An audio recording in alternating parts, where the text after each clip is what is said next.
Welcome back to Just Giants with Grump and the Cranky Fan, the best damn podcast for the best damn football team. I'm your host, even if you can't see me, the football Grump, and with me as always, even if you can't see him, is the Cranky Fan. We are on the road. I am currently in Rochester, New York. I will be traveling to Buffalo from here on Sunday morning for the Sunday night game where the Bills are hosting the New York Giants for Sunday night football. Cranky Fan is currently in New York, I think, right?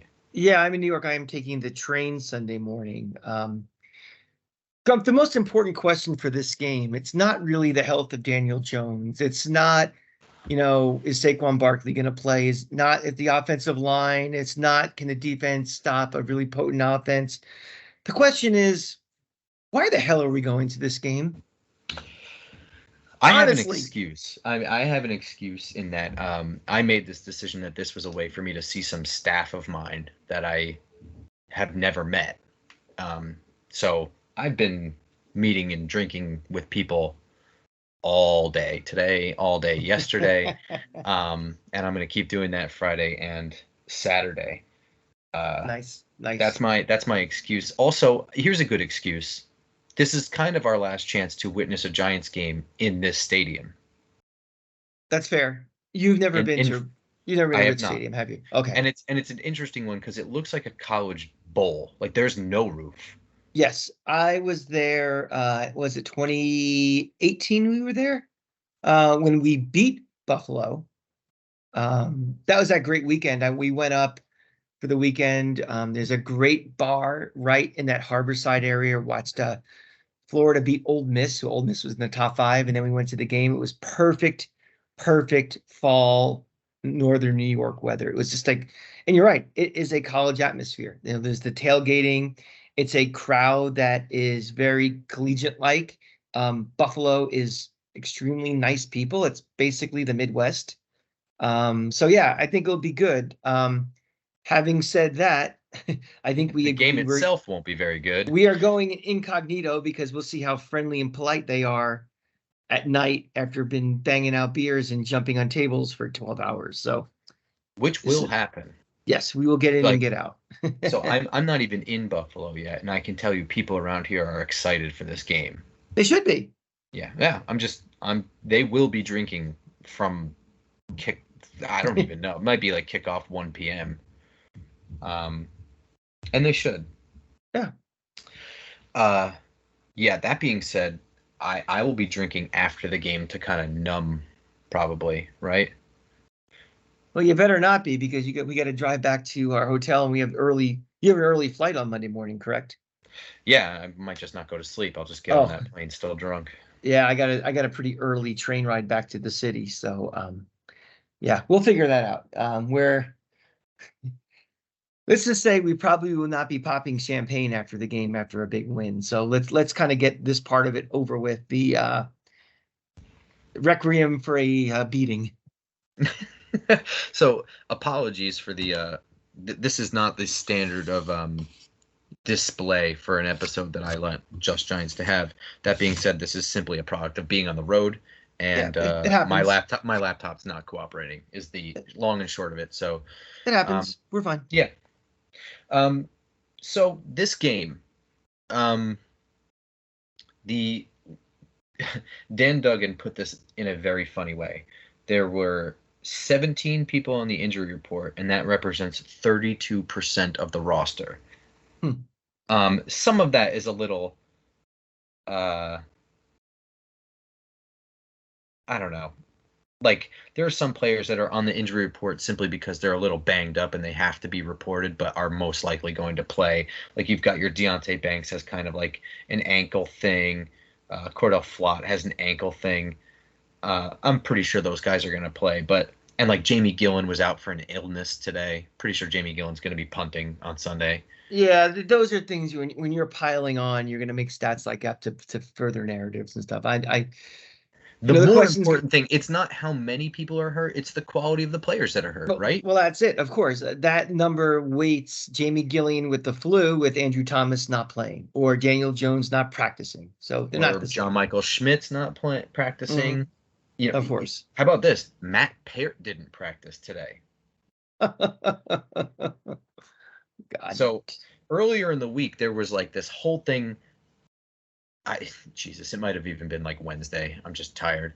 But like it was just like Josh Azudu cannot play left tackle, as if like he hasn't been good, but this is not he ideal. doesn't have a choice anymore. Yeah, what are you supposed to do? Just play with no left tackle? We have to. Somebody has to play it. This is not. You don't. And also, I don't need to hear in hindsight. With the front office, they should have been prepared for all of these injuries. And why don't we have a third string left tackle? I mean, even if you have one on roster, it won't really make 2 cents a difference. Exactly. I mean, when you start digging, we're this far into the depths of the injury problems. It's just the way it is. It's no indictment of anybody. No roster has guys you can dig down after all these injuries and say, come on up, either off the practice squad or just, moving you over from being guard and all of a sudden be an effective tackle. So this is just unfortunate.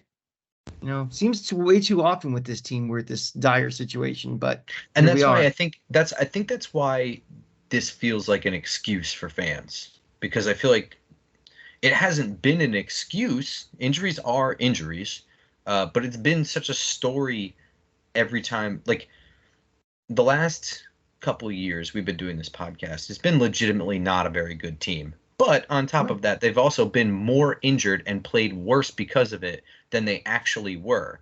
And so I think fans are just sick of hearing that. But it is the reality at the same time. It's the truth. I mean, fans don't like to hear the truth. They like to, especially fans of your team, you like, well, it can't possibly be. It has to be something else. Well, guess what? This is not the roster that you want to go to war with. This is the roster we are left with. This is, attrition. And it sucks we have to say this every single year. We have 2 offensive linemen out. We have a quarterback who's hurt. You name it isn't playing, but it just keeps happening. And it's got nothing to do with the training staff. It's got nothing to do with the turf. It's bad luck. It just happens. That's called sports. Why do all my pitchers for the Rays all of a sudden need Tommy John? Is they have the worst pitching coach in baseball? Do they have the worst? No, it's random. And unfortunately, it just keeps happening to us over and over again. It sucks, but what are we going to do? It's part of athletics. That's good. Exactly. So that being said, Daniel Jones hasn't practiced all week. Forget the left tackle situation. Let's just focus on the quarterback. You don't play him, right? Forget the offensive line. He hasn't practiced. You don't play him, right? I don't care if we had 5 Pro Bowlers on the offensive line. If he hasn't practiced all week, he is not ready to play against another NFL team. It takes, practice is practice for a reason, If he is not 100% and he tweaks something again, he's out for the year, this team all of a sudden probably will be 1-16. And people will lose jobs. And you are starting almost over again. You can't do that. I know this season we're in desperate times. And if there's any realistic hope for a playoff spot, it's probably gone, but you have to coach as if. Mm-hmm. You have to do what's best for the organization and what's best for the player. We've been kind of half joking, half not, that Daniel Jones is about to get killed out there with this offensive line. He really is. Something, we don't mess around with necks and heads. Those are dangerous things. And he's already had a similar injury already in his career. The way he plays, he's aggressive, the way he plays, the way he runs and things.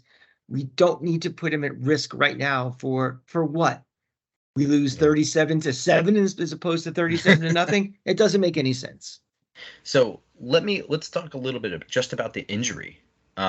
We don't know anything. We know what is injured. Generally, it's his neck area. We don't know the nature of the injury other than something resembling a sprain or a bad sprain. We are told it's not the same injury, but we weren't even told. Were we even told what the original injury was 2 years ago? We were not.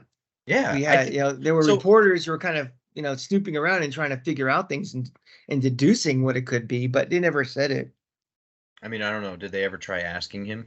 I know that when we asked Saquon Barkley if it was a high ankle sprain, he just came out and said it, and we we found all these other reports that it wasn't it like 2 weeks. I don't know. I'm making a bad Yeah, joke. I think Saquon Point Barkley is, though Saquon Barkley's a little more of an open guy who says what's on his mind more than the Daniel Jones. Daniel Jones for sure, is he's pretty reserved reserved. anyway. But definitely there is a trend with this team though, and we were talking Yes. about this offline during the week. The less you hear, the worse things probably are. Yeah. And the fact that it's really been silence about what's going on, other than the incredibly lame coach speak, rah rah. He's going to give his best to be out there. He wants to be out there. That means nothing to me.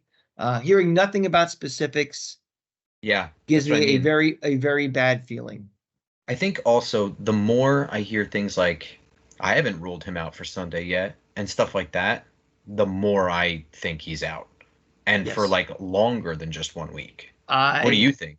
I agree. I know they're not the same injuries, they're all different, but I am kind of lumping in him with Andrew Thomas, where I hear nothing, and the more I hear nothing, that means the longer I think they'll be out. I agree. Yeah. And I Wonderful. that yeah. Um so we assume Daniel Jones is out, which means we're gonna get a Tyrod Taylor, Tommy DeVito game, right? Jesus Christ. Yep. I mean, what else do you do? It is what it is. Um, There is nothing you can do. There really, here's the thing also. It's like that's why you have Tyrod Taylor on this roster. that's his job. His job is to, whatever my personal feelings are about Tyrod Taylor, and I've been pretty vocal about him, probably more than I should be for a backup quarterback. That's why you have a backup quarterback. This is again, I think expectations have to be realistic for this team. This team is not going to the playoffs. This team is not a Super Bowl contender. They don't need to bring in somebody off the street to help them get through these 3 games with a real attempt to win. This is a team now that's 1-4, has injuries all over the place. They're not going anywhere. There's no point in going out of the organization to rush somebody who won't be prepared to play. I think you roll with what you got, and you just hope to God that Tyrod Taylor realizes what his job is and doesn't try to play hero ball or do anything to get himself hurt. Because if we go to Tommy DeVito, we're back in the same situation we were in December of 2021. Which everybody agrees was like the lowest point in modern Giants. I think Yeah, most fans agree. exactly. Well, wait, let me ask you something. So I agree with you that when you're playing a game and your starting quarterback leaves the game and your backup comes in, your backup cannot get hurt. And so yes, they have to play responsibly. Now, this is kind of, in my opinion, a different story. Right now, in my opinion, Tyrod Taylor's job is to go out there and execute the game plan because he's no longer the backup this week. He's the starter this week. And this season is pretty much lost. So I don't think there's any reason for Tyrod Taylor to overly protect himself in this game. I would Like I know hang on. Yeah. Before you answer, just this is a general statement. I know we're playing the Bills this week, but this is a general statement in terms of job responsibility. This is now you are the starter this week. It's your job to go out there and execute a game plan. You have a backup this week, and it's his job not to get killed. I would normally agree with you, Okay. but again, the state of this offensive line is so bad. Mm. And the fact that you no longer have the backup behind you. One of the biggest fallacies in sports is next man up. Yeah. As soon as the Because coach says that, I'm like, well, okay. Or even fans or people in a bar. There is no next man up. People are backups because they are not as good as the person ahead of them. There is a drop off. It might be 5%, it might be 50%. But, Tyrod Taylor playing to execute the game plan the same way that when Daniel Jones has Tyrod Taylor behind him, that's one thing. When Tyrod Taylor has Tommy DeVito behind him, that's like the Richter scale being from a 4.0 earthquake to a 5.0. It's exponentially worse. Well, I don't think Tyrod Taylor executes a game plan in which he's the planned starter the same way Daniel Jones. Hypothetically now, we don't know, But I would hope that if Tyrod Taylor is the planned starter, you have a game plan that fits him. And it's the same offense, but maybe your package of plays is different. I agree, but what are his strengths and what does he do most often when he plays? He Yet runs a lot. he checks down. He he does check down, but he's also with his legs and he also invites contact. Well, I mean, he thinks he's a running back or something. Of course, that's a major problem. That's the biggest thing I have with him is he doesn't understand his role on this team. And something he takes one shot and he's out. And all of a sudden we basically have an XFL quarterback. But what difference does it make at that point? Well, then you start if that's quite, we had this conversation a couple of years ago. Then it's almost like you're glorified tanking. Then maybe you want that.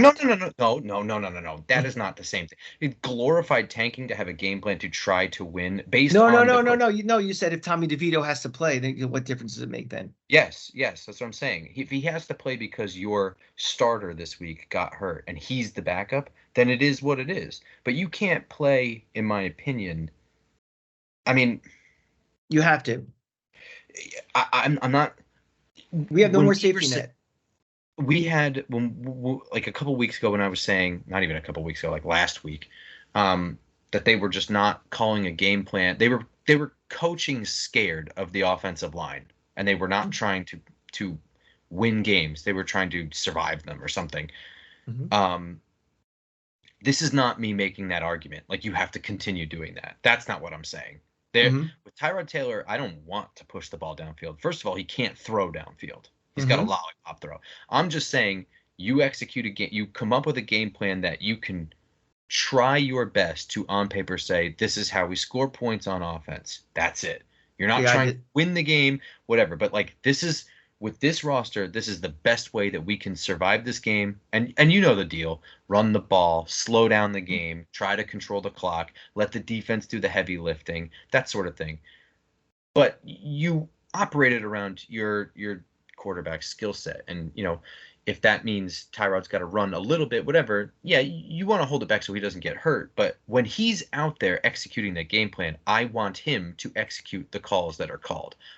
That doesn't mean scramble constantly when the first read is gone and there's some pressure.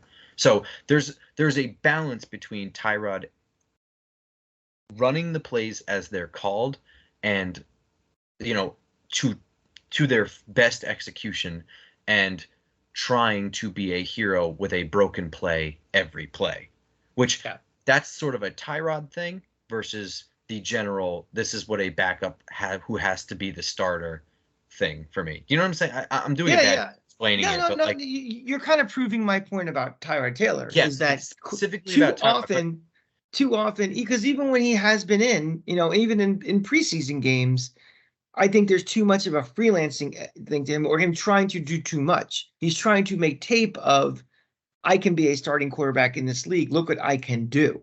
I agree. And there is a time and place for that, but not now. And especially when he has to play and there's no safety net behind him. And I think that as you're coming up with a game plan, I think that percentage of a game plan to score points and try to win, I don't think is 100% anymore. It's part of it has to be, we have to protect this guy, because if he goes down, it's a catastrophic situation for this team. Right. But yes. Man, let's stick with the quarterback talk and talk a little bit more long term, or do you want to just get into predictions before we do that? Yeah, let's just get this game out of the way, because this is really, it's become really a secondary plot, and we apologize to everybody who always are diehard listeners and watchers and everything. There really is not much to say about this game. I mean, this was going to be a tough game, even if we were fully healthy. This was going to be one of the harder games, and when we were looking at this through the lens of everyone's healthy and pens and pencils and that sort of thing, some months ago, this was already going to be a really tough game. We're not even that team at all. And I don't care that Matt Milano and Tre'Davious White are out for a while. That's for the coaches to kind of try and exploit as best they can. But I'm going to be completely honest. This is not a game that I'm going to sit here and tell you that this is how you win and this is what you do. This is a game that you try to just get out of and hope that everyone just decides to go to bed after the first quarter and not watch. I can make it very simple. If Daniel Jones does not play, we are going to lose 38-0. Yeah. That's it. I mean, we are one of the worst offenses in the league with Daniel Jones because of the, all the reasons. The offensive line is all banged up. He is not maximized what he can do, even with the offensive line, the coaching, blah, blah, blah, blah, blah, blah, blah. Even with an optimal situation that we can be right now, this is a bad offense. Right. With Tyrod Taylor, this is an impotent offense. I can't see us scoring points. And to the fact, I think it would be so bad that you may see a direct defensive score by Buffalo or something that sets up a very, very simple score from them. My prediction would be is 38-0.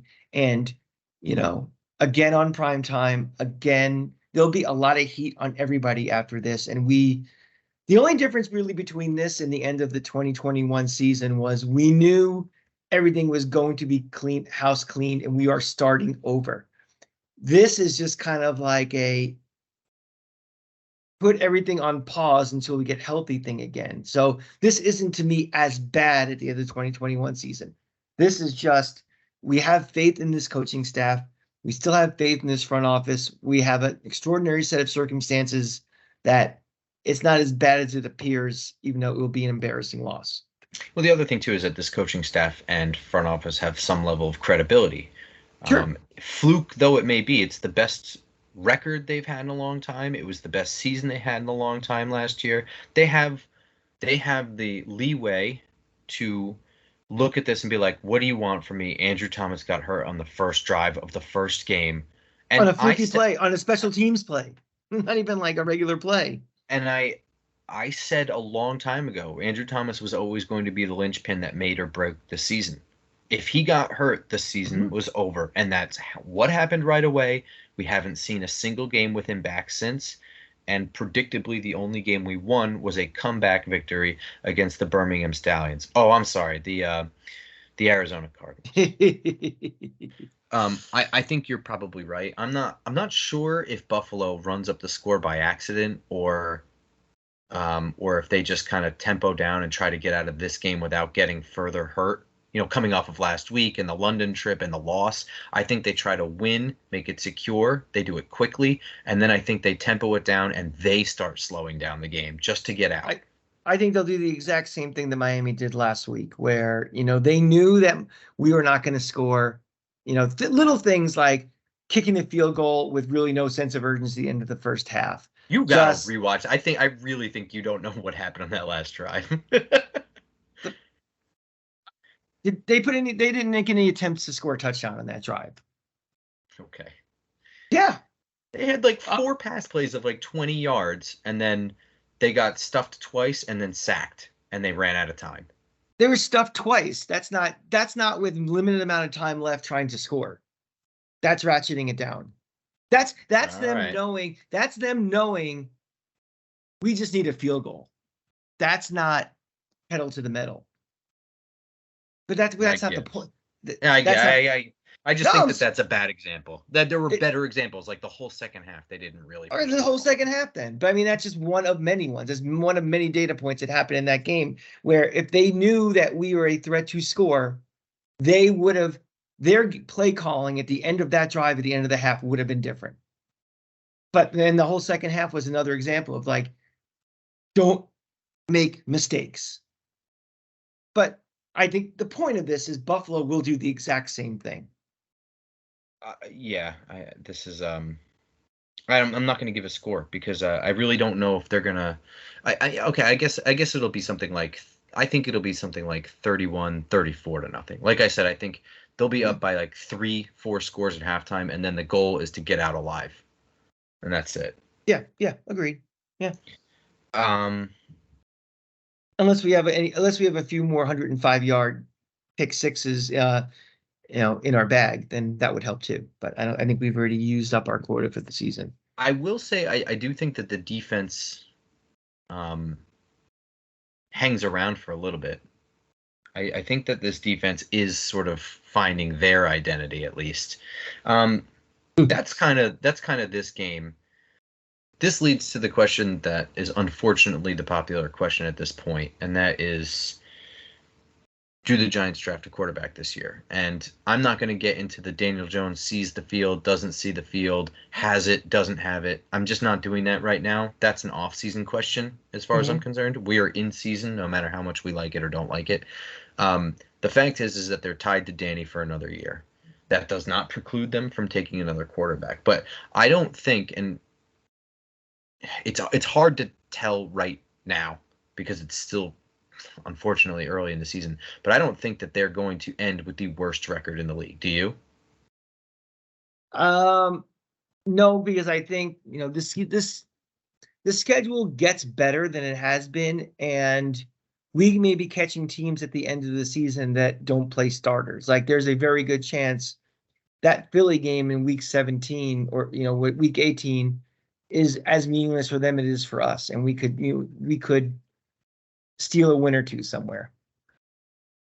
Yeah. So that being said, Caleb Williams might be off the table, but let's pretend Caleb Williams is on the table.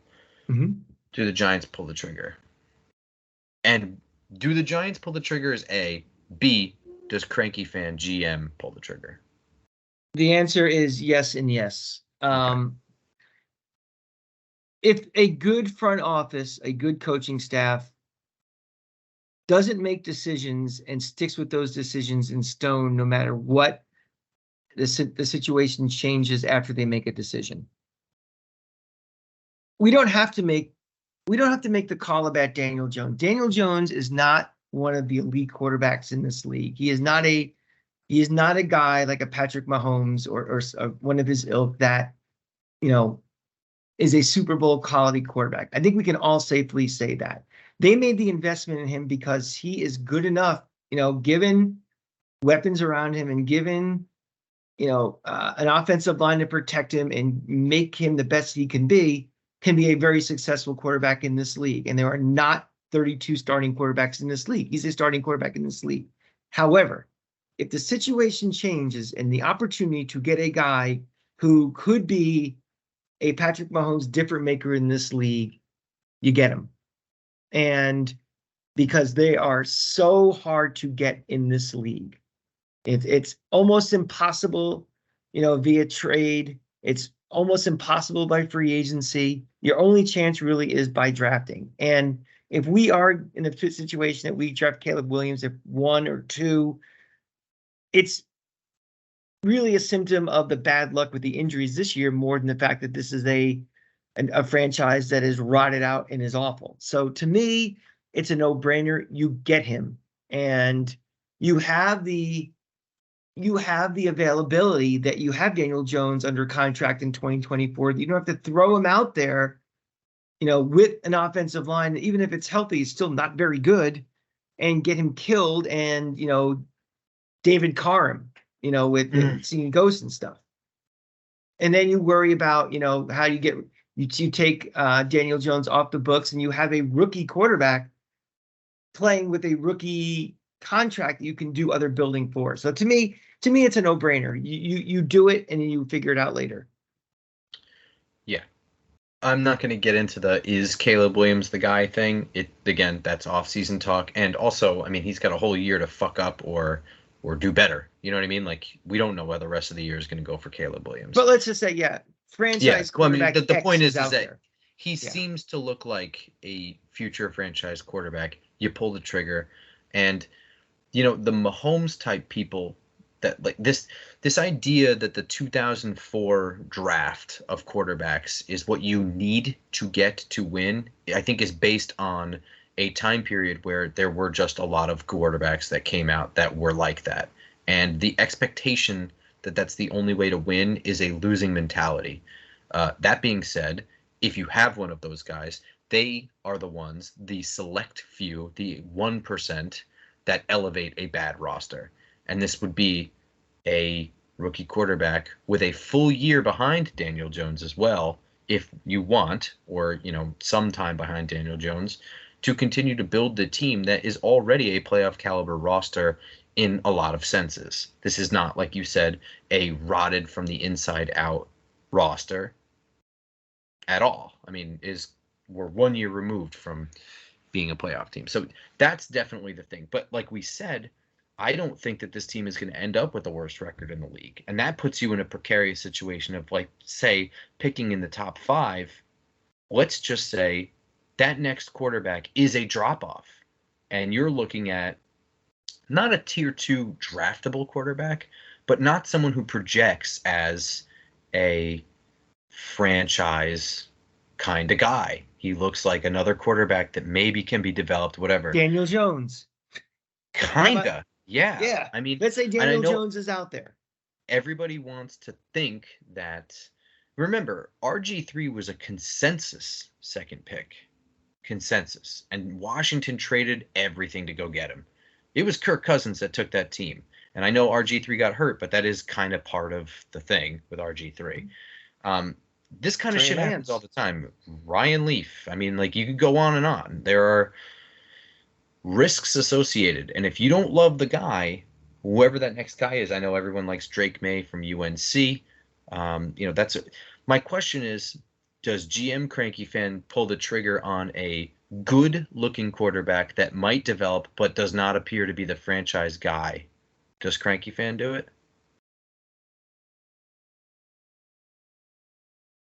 I think that involves my evaluation, internal evaluation of Daniel Jones, because it's the way the contract is structured is you have the opportunity to get out of it.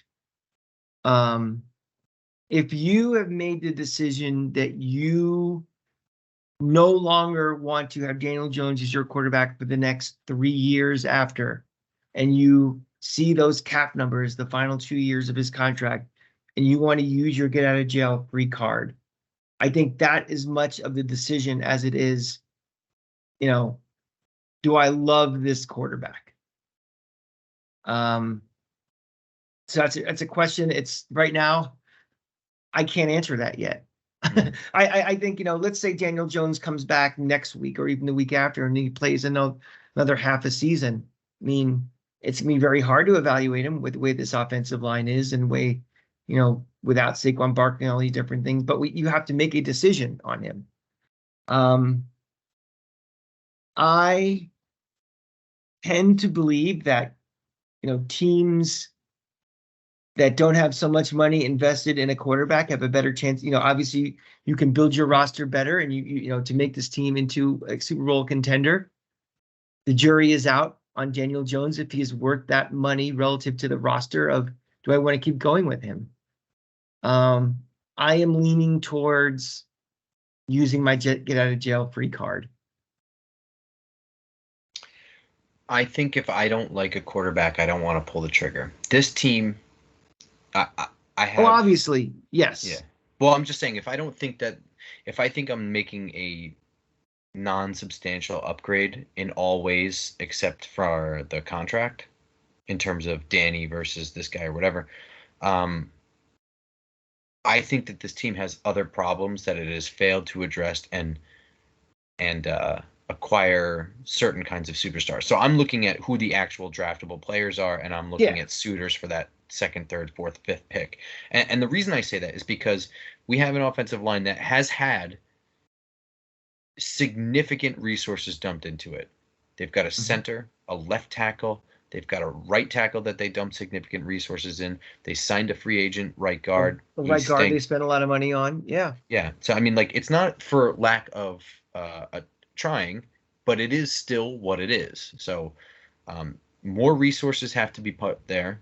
You've got an edge 2 that can't seem to stay healthy at this point, and an edge 1 that is a productive, very good player, but is not yet a superstar.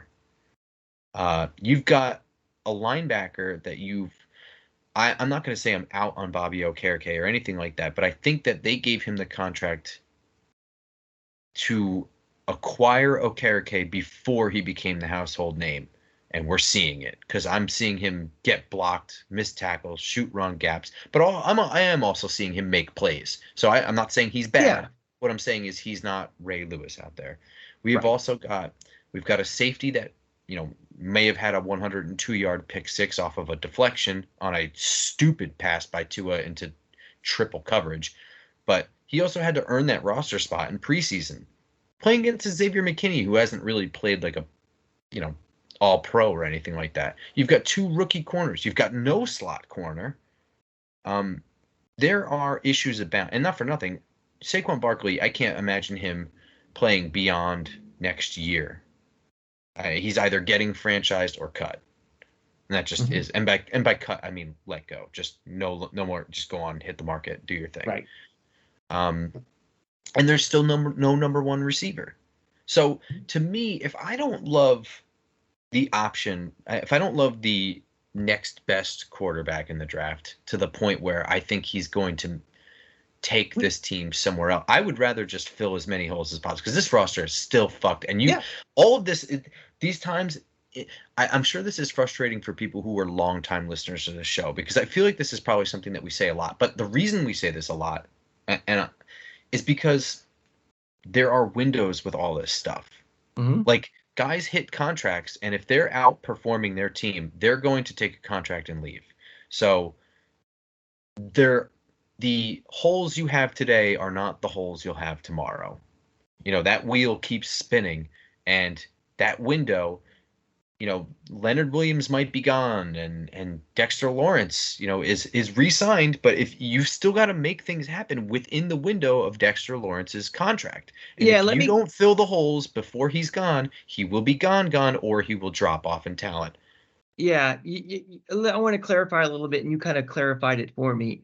When I say there's a get out of jail free card for Daniel Jones, that is with the assumption that who you're replacing Daniel Jones with has to be at least Daniel Jones. Right. And again, like to your point, if I don't love Drake May, or I don't love any of these other quarterbacks that are coming out in that top tier, I still have Daniel Jones. And I have that. This is not like I gotta cut Kenny Golladay no matter what. I'm out. I'm done. This is an opportunity that I can upgrade on a position that you normally don't upgrade. You normally have your quarterback, and that's that. This is an opportunity, a rare one, where the stars have aligned. You have the potential that you can upgrade for it for a longer period of time. This is going to be Daniel Jones, his 6th year? Next year? Is it not? It's next year will be his 6th year, yeah. It will be his 6th year. He's not a spring chicken anymore. And he's not a cheap chicken. So no, he's not. No. I mean, this is the it feels like he's still chicken. It still feels like, because as you get older, years seem to fly by. It feels like he's still, well, not quite a rookie anymore, but still a young quarterback. He's not George Blanda playing when he's 53, but he's not young anymore. And you kind of are what you are at some point. So, yeah, and I agree with you. There are so many is the number one tackle in the draft still available at that spot? Is there a generational wide receiver that's available out there at that spot? There's so many other things that, the record this year is going to be a big asterisk, but as we say on a weekly basis, we are still in the middle of a rebuild, and there are a lot of holes that need to be filled on this team, both starters and, depth-wise. And nothing I'm saying is coming out of any particular love or special connection with Daniel Jones at all. I feel like over the years, the idea of Daniel Jones has been very polarizing for Giants fans, and everyone had to take a side. I feel like you and I are probably painted or viewed as someone who's on the side of a quote-unquote Danny truther, and I honestly think that you and I are more walking the line of right in the middle. I'm completely benign when it comes to Daniel Jones. I honestly, he might be a guy that I forget about in 15, 12 years, Yeah, I mean, it's kind of like, Kerry Collins era. Yeah, that's what I mean. And it's like, even then, that was a Super Bowl team. Yeah, It's like, who's that quarterback, in between the crappy Danny Cannell Oh, time Danny and Cannell is Eli? definitely. Hang on though. Danny Cannell is one that you probably remember him more than most Giants fans just because you knew him from college.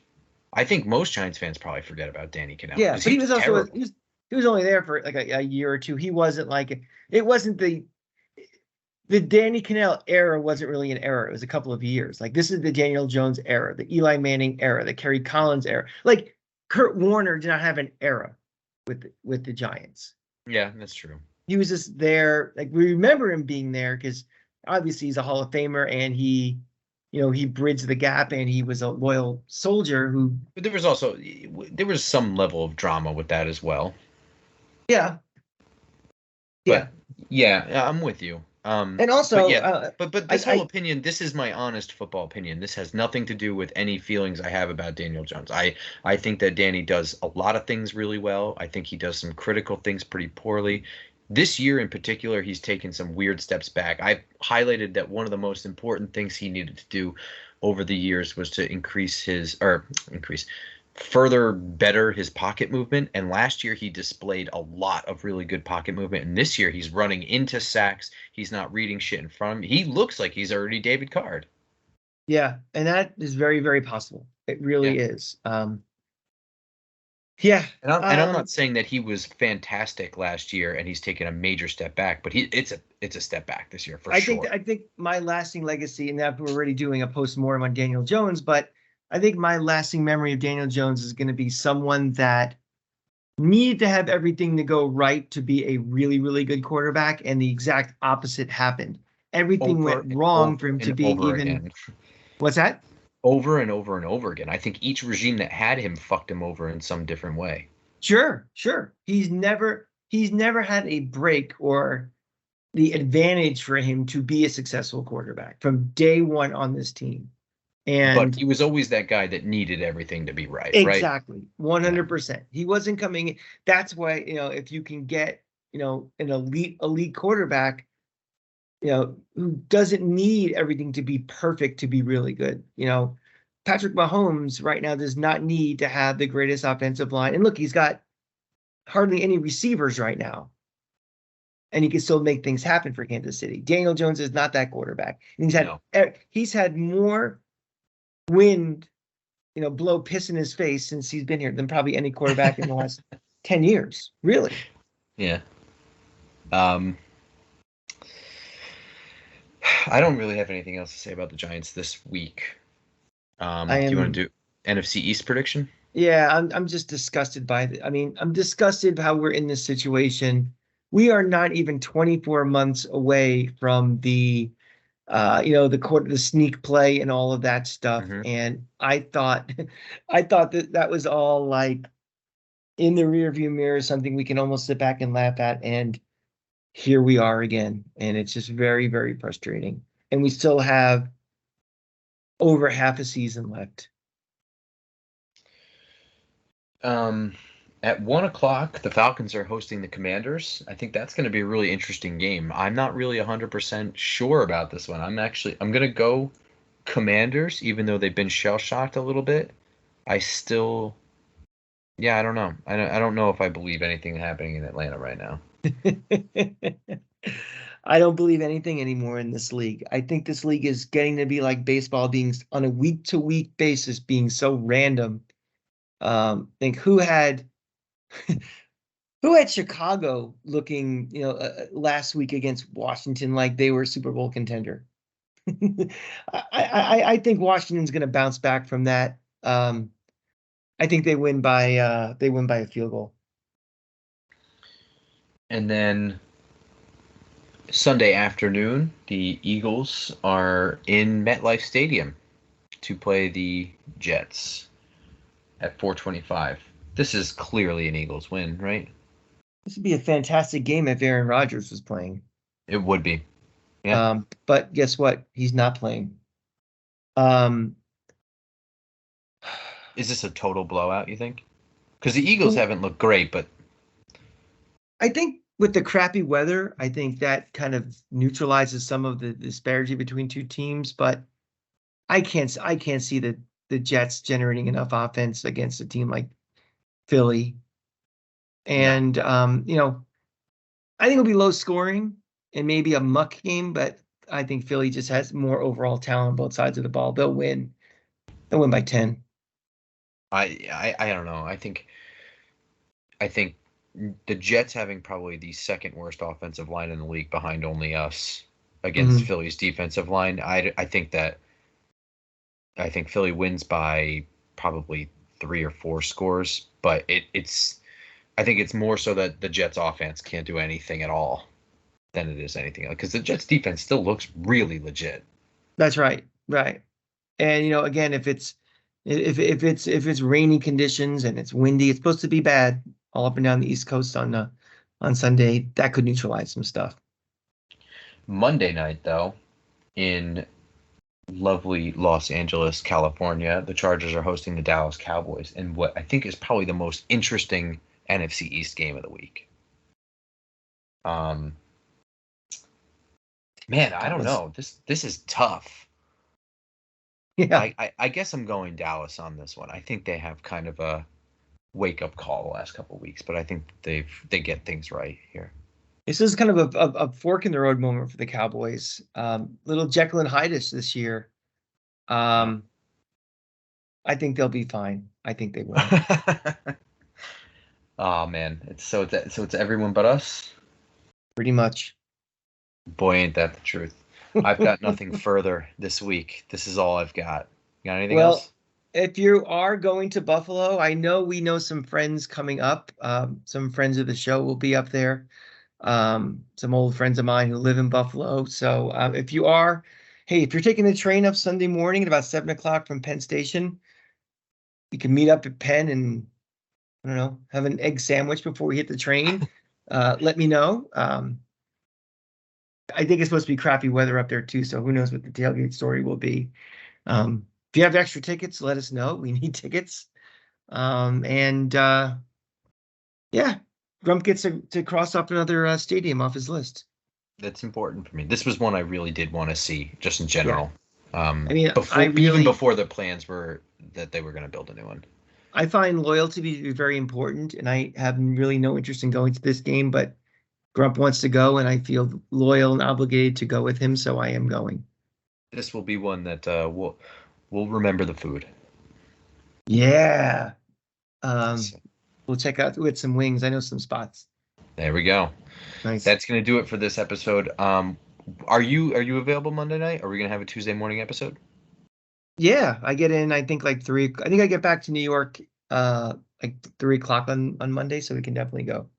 Cool. Not like I have any playoff games to go to. Ouch. All right, everyone. We will see you guys next week after this shit show. So how do they find us, Grump? Yep. Be sure to subscribe on iTunes, SoundCloud, Spotify, and of course YouTube. Follow us on all of those platforms. Of course, follow us on Twitter at @football_grump, at the Cranky Fan, at Just Giants Pod. I'm sorry there's nothing on screen. Doing the best we can on the road. Promise this is probably going to be the last one that ever looks like this, because I'm going to install a bunch of stuff on my laptop so this never happens again. But I apologize. But at the end of the day, it's always the same chant when we leave, right? Let's go Giants. Go Giants.